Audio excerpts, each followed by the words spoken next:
Kakinada rural నియోజకవర్గం కరపలో ఉన్న మహాత్మా జ్యోతిరావు పులే గురుకుల పాఠశాలలో నూతనంగా నిర్మించిన భోజనశాలను రూరల్ ఎమ్మెల్యే పంతం నానాసి ఘనంగా ప్రారంభించారు. ఈ సందర్భంగా ఆయన పాఠశాలలను, హాస్టళ్లను పరిశీలించి సిబ్బందికి తగిన సూచనలు చేయడం జరిగింది. అనంతరం కరప మండలం ఎంపీడీఓ కార్యాలయంలో కరప మండలంలో ఉన్న వివిధ బ్యాంక్ అధికారులతో సమావేశం నిర్వహించారు.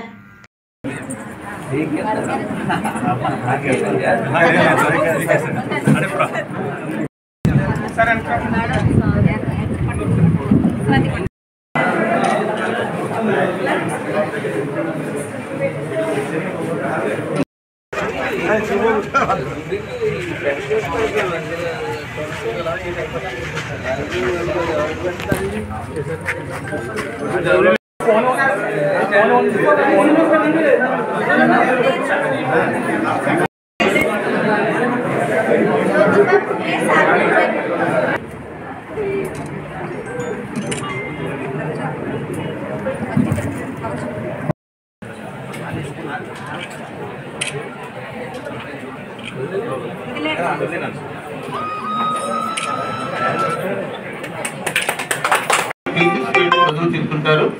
వాళ్ళకు కూడా నెలకు 300 రూపాయల చొప్పున అలవెన్స్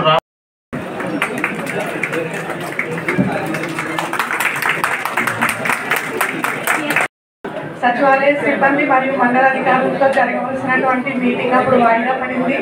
ఆ మీటింగ్ ని ఈ రోజు తిరిగి మన శాసనసభ్యుల వారు కంటిన్యూ చేస్తారు. ఆ మీటింగ్ ఇప్పుడు తిరిగి ప్రారంభిస్తారు. అలాగే అన్ని డిపార్ట్మెంట్స్ ని కూడా రివ్యూ చేస్తారు. కాబట్టి ఒక్కొక్క డిపార్ట్మెంట్ నుంచి కూడా అందరూ తగినటువంటి సమాచారంతో సార్ అడిగినటువంటి వాటికి సమాధానాలు చెప్పడానికి సిద్ధంగా ఉండవలసిందిగా కోరుతున్నాను. ప్రతి ఒక్క చోట ఇప్పుడు దాకా ప్రాథమికంగా ఏవైతే కావాలో మౌలిక సదుపాయాల మీద పూర్తి స్థాయిలో దృష్టి పెట్టడం జరిగింది.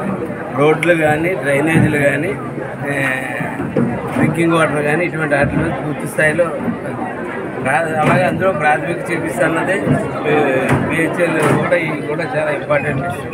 అవి కూడా త్వరలో పరిశీలిస్తాం. ఆల్రెడీ 46 లక్షల రూపాయల పరికరాలు అయితే మేము కరప పిహెచ్సికి పంపడం జరిగింది. ఇప్పటివరకు సిఎస్ఆర్ వ్యాన్తో కూడా కొన్ని పనులు కూడా చేయబోతా ఉన్నాం. ప్రతి చోట కూడా ఇవాళ బీసీ హాస్టల్కి ఇన్స్పెక్షన్కి వెళ్ళాం.